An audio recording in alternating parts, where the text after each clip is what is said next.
Esta é a leitura do pastor da ciência cristã, dual e impessoal, que são a Bíblia Sagrada, na sua versão João Ferreira de Almeida, e o livro Ciência e Saúde com a Chave das Escrituras, de autoria de Mary Bequerete, a descobridora e fundadora da ciência cristã.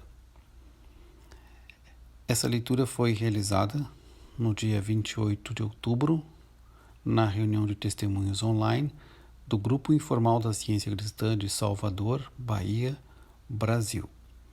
E o tema da leitura foi: a saúde é um estado da mente, não da matéria. Inicio pela leitura da Bíblia. Provérbios. Filho meu, não te esqueça dos meus ensinos, e o teu coração guarde os meus mandamentos, porque eles aumentarão os teus dias e te acrescentarão anos de vida e paz. Não te desamparem a benignidade e a fidelidade, ata-as ao pescoço, escreve-as na tábua do teu coração, e acharás graça e boa compreensão diante de Deus e dos homens. Confia no Senhor de todo o teu coração e não te estrebes no teu próprio entendimento. Reconhece-o em todos os teus caminhos, e ele endireitará as tuas veredas.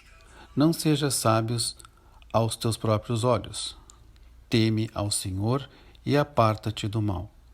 Será isto saúde para o teu corpo e refrigério para os teus ossos. A vereda dos justos é como a luz da aurora, que vai brilhando mais e mais até ser dia perfeito.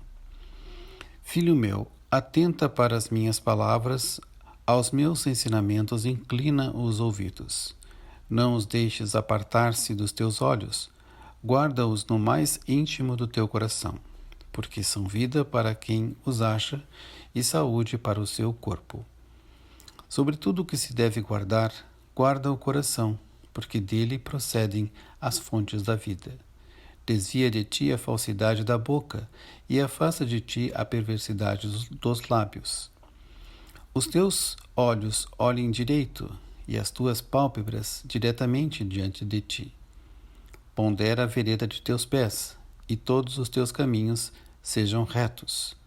Não declines nem para a direita, nem para a esquerda. Retira o teu pé do mal.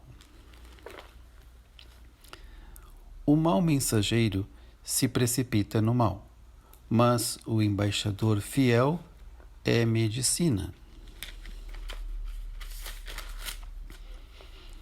Palavras agradáveis são como favo de mel, doces para a alma e medicina para o corpo.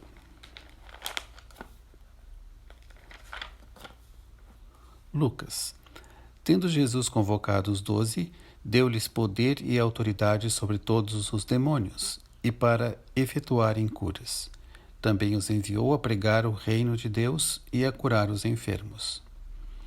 Então, saindo, percorriam todas as aldeias, anunciando o evangelho e efetuando curas por toda a parte. Estando ele orando à parte, achavam-se presentes os discípulos, a quem perguntou: quem dizem as multidões que sou eu? Responderam eles: João Batista, mas outros Elias, e ainda outros dizem que ressurgiu um dos antigos profetas. Mas vós, perguntou ele, quem dizeis que eu sou? Então falou Pedro e disse: És o Cristo de Deus.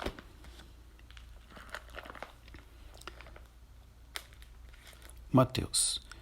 Partindo Jesus dali, viu um homem chamado Mateus, sentado na coletoria, e disse-lhe: segue-me. Ele se levantou e o seguiu. E sucedeu que, estando ele em casa à mesa, muitos publicanos e pecadores vieram e tomaram lugares com Jesus e seus discípulos.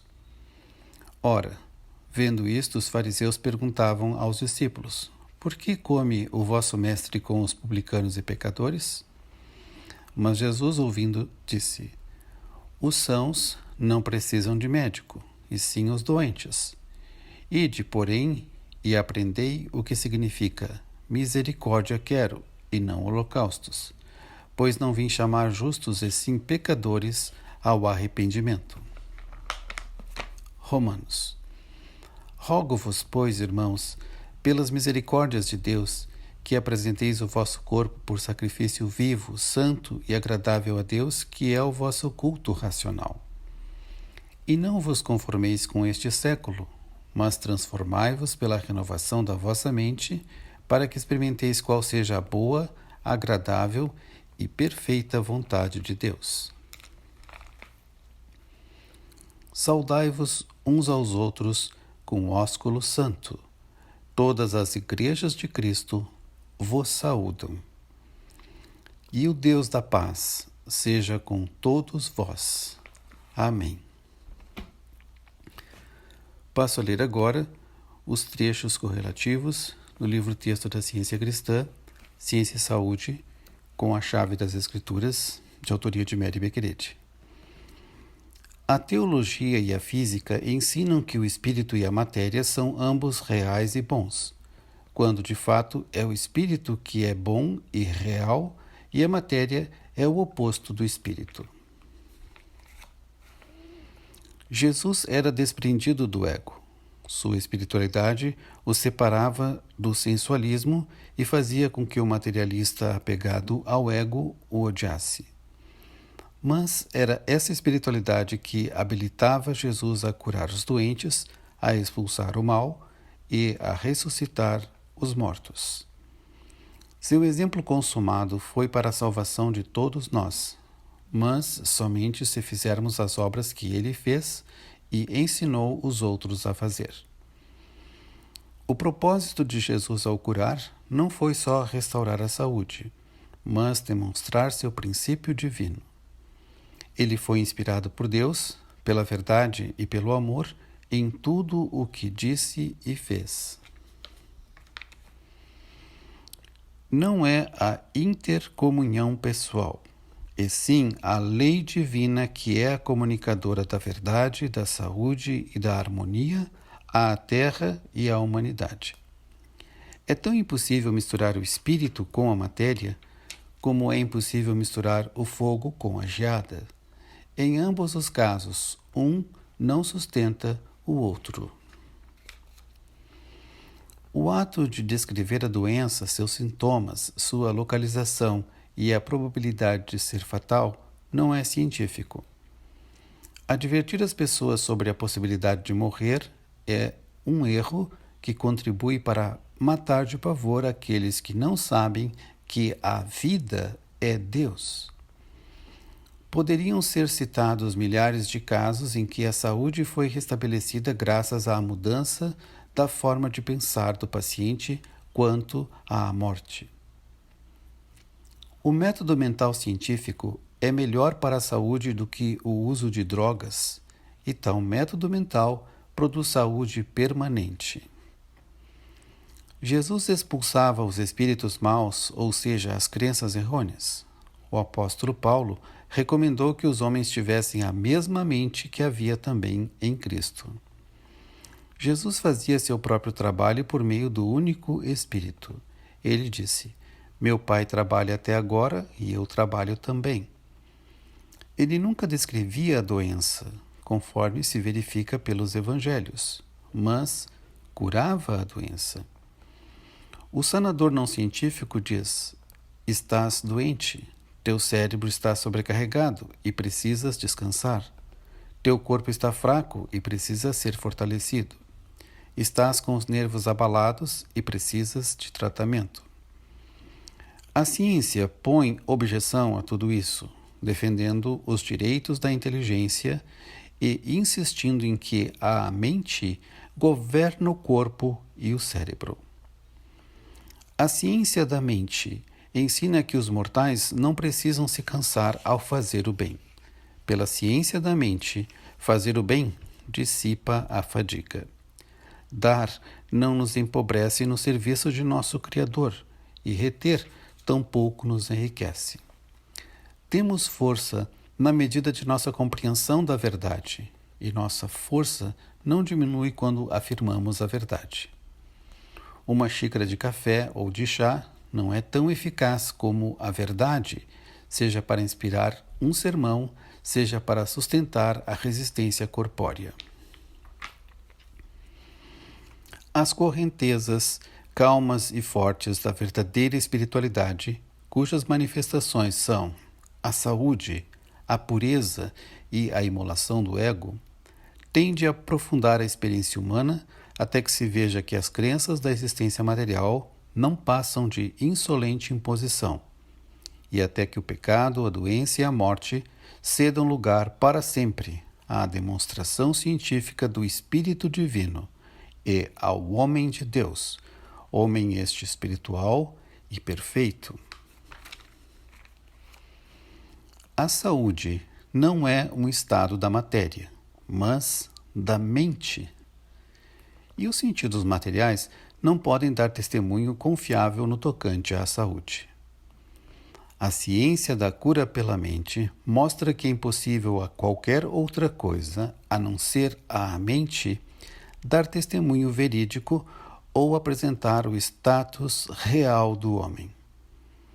Por isso, o princípio divino da ciência, ao inverter o testemunho dos sentidos físicos, revela que o homem existe harmoniosamente na verdade, a qual é a única base da saúde, e assim a ciência nega toda doença, cura os doentes, derruba a falsa aparência e desmente a lógica materialista.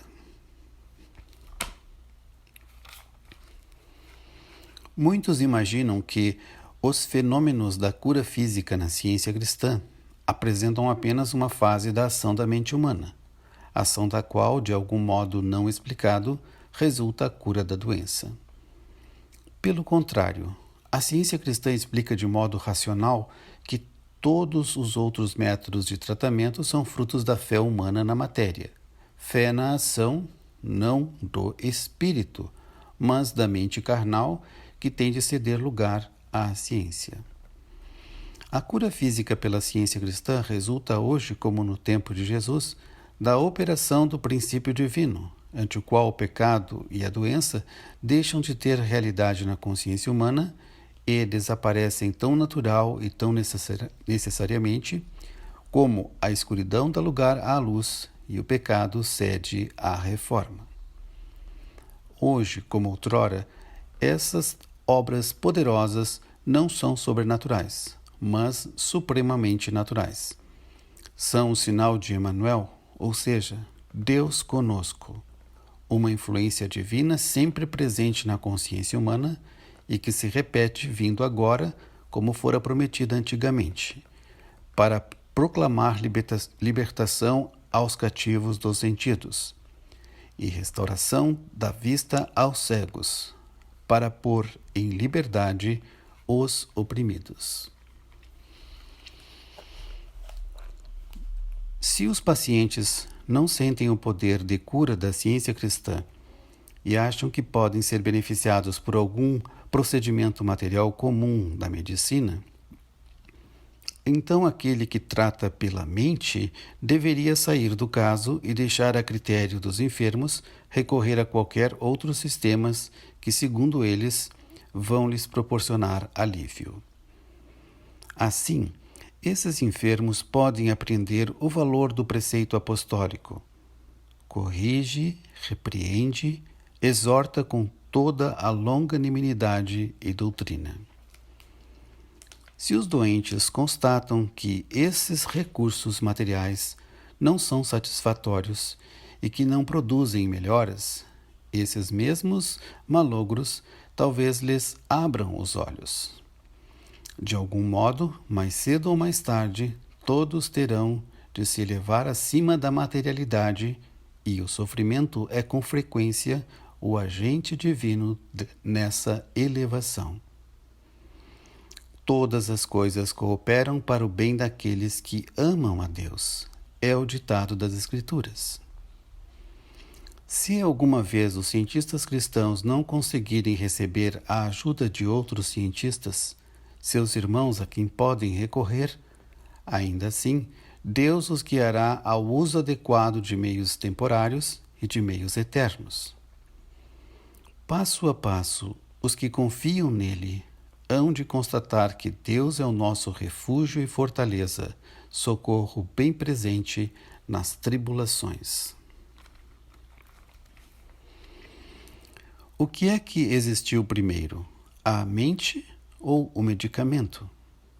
Se a mente foi a primeira e é autoexistente, então a mente, não a matéria, deve ter sido o primeiro medicamento. Visto que Deus é tudo em tudo, ele fez o medicamento. Mas esse medicamento era a mente. Não poderia ter sido a matéria, que se aparta da natureza e do caráter da mente, Deus. A verdade é o remédio de Deus para o erro de toda espécie. E a verdade só destrói o que não é verdadeiro. Daí o fato de que hoje, como outrora, o Cristo expulsa os males e cura os doentes.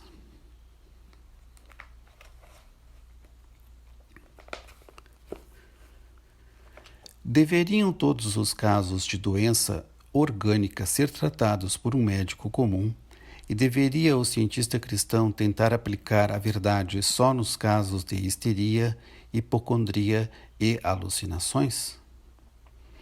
Uma doença não é mais real do que outra.